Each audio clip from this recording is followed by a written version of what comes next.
come on in because we are reviewing the new TV show on TV1 with Kirk Franklin and Tammy Franklin called The One, and this is season 4, and this is episode 4. Is it 4? Yeah, it's 4.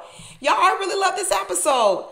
I can't believe I really love this episode. Well, I can believe it because I've actually been enjoying the show. But some of the things that I've been cracking jokes about the last episodes, this episode, I loved it all. I love the women dates for Brent. I love the men dates for Ashley. I loved Ashley in this episode. Everything, I think, just went so wonderfully. We're going to talk about it. First, we had to take care of some old business, and I was happy to see that Ashley gave the boot to both of these men. Both Jason and Marcus, wasn't that his name? Marcus, they both got the boot. They both got the boot, and I was so happy that she said, nope, I don't want none of y'all. Neither one of y'all. They tried to ask Jason, hey, what happened to you? What was you doing over here flirting with Tiffany so much? He said he was feeling the genre. Kirk Franklin started crying him talking about genre. What the heck is genre? Was he still drunk? Was he slurring his words? I was trying to figure out what word was he really trying to say. Was he trying to say genre? And even if he was trying to say genre, that wouldn't have been, that even wouldn't have been an appropriate word.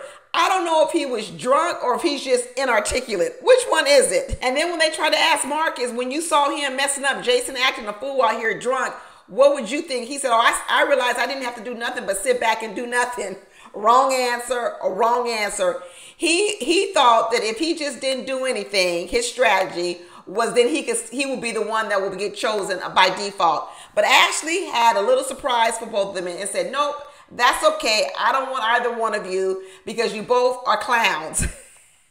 Like Ashley said last episode, Marcus was kind of weird and Jason is darn near an alcoholic. But even afterwards, Jason was like, I don't know why Ashley didn't choose me because I'm divine. And then start talking about telling the girl, Tiffany, that was on there last week, Tiffany, if you want to go out with me, holler at your boy. He was a mess. He was a mess. But in the end, they made up for it. The producers made up for it because they actually gave Ashley some really good next dates for this episode. What was a hot, funky mess last week turned out to be a good episode. Also, what I liked was finally they did something, wasn't about sweating, wasn't about climbing walls. I know Ashley says she's adventurous. She says she likes to do fun stuff, you know, indoor rock climbing. But have a date where you can just sit down and talk to someone. This ended up being a very good day for her, and I think it was because they actually got to sit down and talk. That's what she needed, as opposed to a date where you're standing over men, lording over them with a whistle like she was doing last time at rock climbing. She actually got time to sit and talk to these men while she was doing pottery. This is what makes good first date. You don't want to be at a first date where you can't have conversation. You don't want to go to the movies where you can't talk. You want to go to places where you can sit down and learn about each other. And this pottery date ended up being a good date. Not that rock climbing. You don't get to know nobody rock climbing because you too busy in competition mode. You sweating. You're doing a whole lot of other stuff. This was such a better first date. You had Shavira and you had Adabe. I guess that's the name, Adabe. I can't pronounce it right. Shavira and Adabe. I liked them both. I think Shavira was a mortgage broker and Adabe was, I don't know, what did he do? He was like an HR manager. But they were both around 39. No, Shavira was 42. Adabe was 39. Adabe said he liked to do fitness and watch movies, and Shavira said he liked to smoke cigars and watch movies and listen to old school music. But they both came in with a lot of confidence. They said they don't feel like there's no competition with them with the other men. They were confident in who they are. I like the two men's personalities. I like they were different men, but I like what they brought to the table. They both had some good conversation. Adabe, I think, he had a little bit more playfulness in him. He was the one trying to pretend like, let me get down on one knee. It was a little silliness. Yeah, it was a little silliness. But he seemed a little bit more fun-spirited. I even like this part later on they had when Kirk Franklin said, come on in and show me how you would arrive. Show me your little funky moves, how you would arrive. I thought that was a fun little thing that they did when they had the dates back at the mansion. Well, not at the mansion. They're not at the mansion yet, but at the house they're staying at right now. I thought that was a fun little scene. So Adabe and Ashley, they bonded over the whole idea that they're both their fathers. You know, maybe gave their mamas a hard time in marriage in the beginning because they both had substance abuse problems. Marriage wasn't all roses, but the women stuck in there, and now their marriage has turned around. They have a good marriage. And Adabe, you know, he said it right. He said back in the day, that's what women did. Women stuck around through the hard times And maybe them good times didn't come around for another 5, 10, 15, 20 years, but they stuck in there. Listen to Michelle Obama's story. Have y'all heard Michelle Obama going around talking about she didn't like Barack Obama for 10 years? 10 years. Nowadays, they're talking about women won't stay 10 years to go through the bad times to get to the good times. Things have changed. But actually, what she liked about both the men, that they were good looking, they were articulate, they could have good conversation. And that's all the stuff I liked about them as well. Sure, Ida Bay is in a little bit better shape than Shavir is. He could stand to lose a few pounds. He absolutely can. But I really did like the men. I really did like both of these men. And I was so happy that finally, Ashley has a good choice between the two men. And then you had Brent's day where they went to Top Golf. I was okay with that. It's another fun outgoing day, but at least with the Top Golf, it's not like you actually on a golf course and you have to walk up and down. And actually, they weren't even at Top Golf. They were at some type of simulation golf. But anyway, I was okay with that date as well. And he had 2 dates. He had Stephanie and he had Micaiah. He had Stephanie and he had Maika. I think that's how you pronounce her name. I like these two women too. I like both of these women. But I'm going to tell you, as soon as Micaiah came in, I heard Brent say it about Maika. Maika, that's her name. I heard him say about Maika, oh, she's cute. Right then I knew that he really wasn't feeling that sexual energy towards her all the way. Because when a man says a woman is cute, that's more like, your little sister, she's cute. Your dog is cute. Normally if he has a sexual industry, he won't say she's cute. He'll say more like she's fine, she's hot, she's beautiful, she's gorgeous. He'll use different kind of words. Cute is something like you say your little sisters are cute, your little baby's cute. It ain't giving me that sexual energy. And then later on, when they had the date together, he brings up the fact that he never even asked the women if they had kids. That was another sign to me personally that he didn't have a whole lot of interest for the women, because he didn't ask the most important questions, which were, do you have kids? And we know that's very important to him. So it almost felt like he didn't ask them because he didn't care, because I don't think maybe he didn't feel all that energy for them. But that's too bad if that's the case. I hope it's not the case. It's too bad, because I think both of these women were really nice women. And I think Maika really showed up. I know she brought him gifts. Maybe some people will be like, well, why did she bring him so many gifts? But she seems like she's a giver. She was very thoughtful in her gifts. You can see that she's a very kind and nurturing woman. And I think in the end, that's what overrode the fact that she had 2 kids. Because we find out she got 2 kids. And then Stephanie has 1 child. But they bonded over conversation again. Another day where they were able to have a conversation. Not running up and down on the trampoline. But where you actually were in each other's presence. You're not all sweaty. You're not all huffy puffy. You're not all out of breath. And now you can have some good conversations. These dates were so much better than the previous dates. When they finally did make it back to the little common house, the date there, the group date, was wine tasting. Another thing, the wine had a lot of alcohol in it, 13.5% alcohol, but at least they weren't taking no shots and nobody got drunk. Thank goodness. I think Ashley asked that good day when she said, what has everyone been doing to prepare themselves for marriage? And they did like a little round table on it. I thought it was a good question. Maika, I know I'm jacking up her name. She said that she's ready for marriage. She said she's being still. She said that she's being mindful in her dating. She's dedicated to her work, but she talked about she reads her Bible. She said she's positioned to be ready for her husband when a husband comes her way. And Stephanie said that she's in grad school. So I don't know how good the answers were, to be honest with you, for that question. I thought the men answered the question way better than the women did. Ida says he's already done some mental work on himself. He's healing for past trauma. He just doesn't want anything from his past to come in and affect his current relationship. And Shavir kind of focused on the fact that he said he's intentionally dating. He doesn't want to just date women to be dating women just for the heck of it.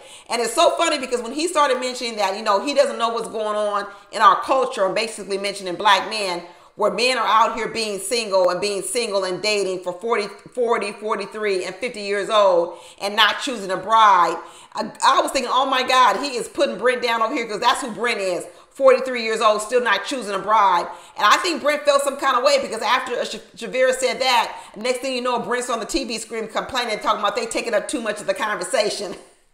He probably didn't like what Shavira said, because the words that Shavira was saying really was pointing to Brent. Because Brent's out here, 43 years old, still dating, not choosing no bride. He gonna be hitting on 50 pretty soon. And even Tammy said it's gonna be really hard for Brent to find a woman without a child. And that's what I said. Men think that they don't have, expiration dates on their age. It's like it's all about women and our biological clocks. But here's the thing about men. You may not have a biological clock. You may be able to have babies till you're 70. But when you start looking at the pool of women that you can date, and if you want a woman without a child, the longer you wait to get married yourself, the more likely to be more difficult for you to do that, because women can't be waiting to 43 to have children. So if you're going to wait to 43 to get married, more than likely you're going to come up against the women who have children. So just like women need to be mindful that they don't wait too late to start maybe, thinking about marriage, men need to be mindful too, because the older you wait to get married, there's going to be more compromises you do have to make if that's not really what you want.